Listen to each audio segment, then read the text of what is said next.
ورحمة الله وبركاته. كبرت تجارة مسدجي حرس تيبي لفيتين جرا فيديو هارا ورنجت ولا حرموت يوش شمرن إيرمالي بكتا دير شمري مالي دفسي بكتي واسديتي كان يوبيتس بكتون دندا كان أبيو تين كيسان أنا وجهها توجد ولا yeroo baay'ee waa'ee jaalalaan barsiisaanii waa'ee jaalalaa yoo barsiisuu fi amantaan barsiisaa waan hojjedhu beeka waan dhugaa ta'een gadi baasa waan saba kanaaf ta'u kanaafiyyuu channel keenya yeroo kamiyyuu akkasiin qaqqaba subscribe godhadhaatii maatii keenyatti dabalamaati yeroo kamuu ergaan jaalalaa yookaan sagantaan jaalalaa hin dabarsinu isin bira qaqqabee barumsaan jaalalaatiin shaajettan kan ammoo isaan itti dhiyaachuu sodaachuu keessaa kan sadarkaa tokkoffaa guyyaadhaati.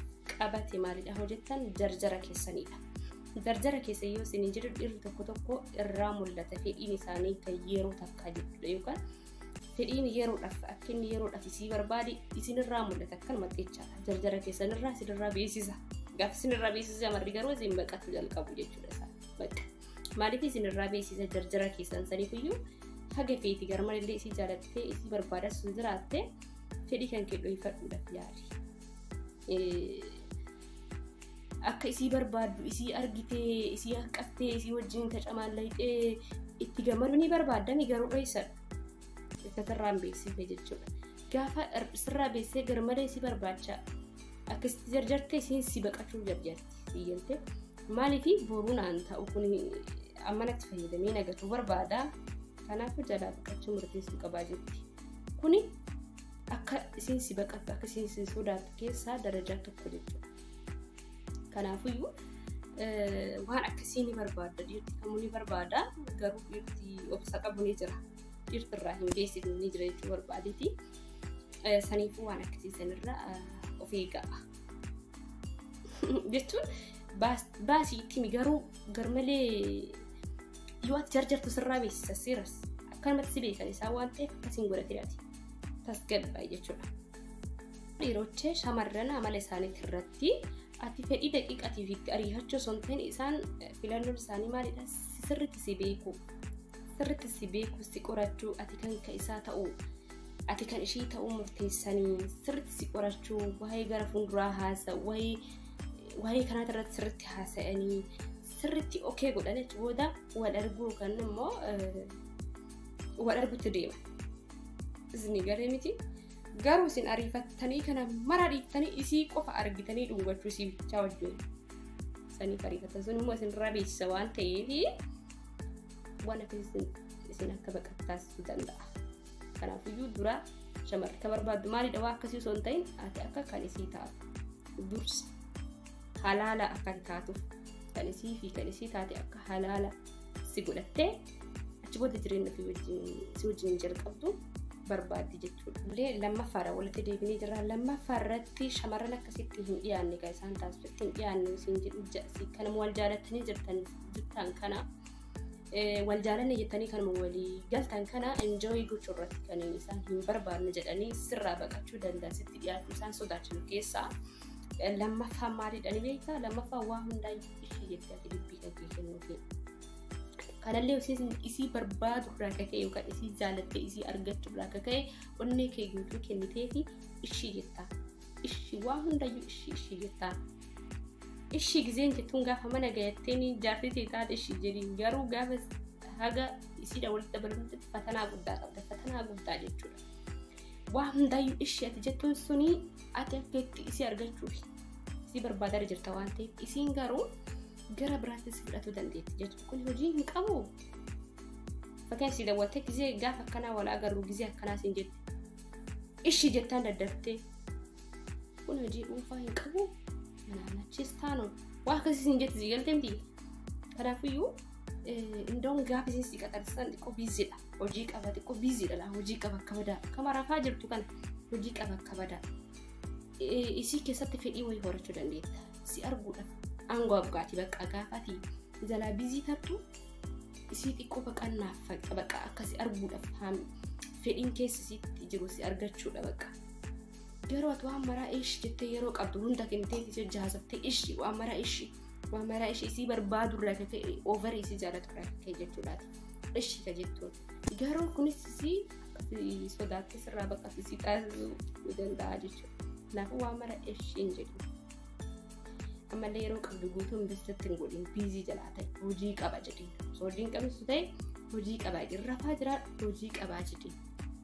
Yeroo qabdu guutuutti kennite wajjin haasa'in dhiirri haasawaan baay'atu. Kanaan dura barsiisee ture waa'ee dhiirota dhiironni amala isaanii irratti haasaa hin baay'isan. Haasaan garuu qonna galii haasaa. Yookaan jaalalleen tantee gaafa si jaalattu hiriyaa shamaraa qabdi hiriyaa shamaraatiitiin mari'attee si jaalatti. Fira yeroo akkanaa si cinaa dhaabbatu qabdi guutumaan guutuutti nama mari'attee si jaalatti malee of bicharraa kaatee si jaalattu. Gaafati yeroo qabdu guutuu si kennite. Gaafati yeroo qabdu guutuutti kennitee akka barbaadde jaatu waan mara eeshi jetteen namoota hin dheekkeetiin mari'atti. Gaafa mari'atte kun nama akkamii haaboo? Qoy kun hojii hin qabu yeroo maraa sitti haasa'u jedhanii. Jecha isii malillee jechoonni namaas dudduuba isii waan jiruuf shamarri kamiyyuu osoo mari'anne si jaalachuu dandeettu. Kanas beeki dudduuba isillee namatu iyyuu jira. Kanaafiyyuu eeggannoodhaan shamara akka dhiyaatuu qabdaa jechuudha. Hordoftoota jaalatamtoota kiyya shamarran akkasii waliin agarre kan taasisu keessaa sadaffaa kan qabate har'ammootiyyuu dhiira akkamitti beektaa? Ati dhiira akkamii yoo taate isaan si baqatan ni beektaa?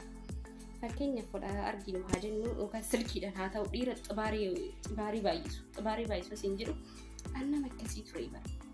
Jaalalleen jeeta duraanii gaafa naan adda baatu baay'ee takka xaxatamte. Amma isaa dallabaqa dirtii isaanii kan akkana naffaanii xibaarii isaanii kan lafa balleessan dhiira akkasiin jaalatu shamarra. Kataree taree jiran odeessii si galti miti kataree taree jira jedhama. Kaafeenicha haasa'e malee akkamitti isiin maasirra barbaadde ni beektaa? Isiin akka waa'ee kan kee ibsitu ati maal akka dabarsiti jireenya akkamii akka isii jiraachisuu barbaadu gara fuulduraatti daariin akkamitti akka ijaaramu waa'ee isii akka isii qorattu waa'ee kan kee waa'ee kan kee walitti akka hin tan barbaadde malee waa'ee moo wal arguu waa'ee algaa mana dhiirri zim jedheetumaan tan baraqqal tokko kan jira jechuudha.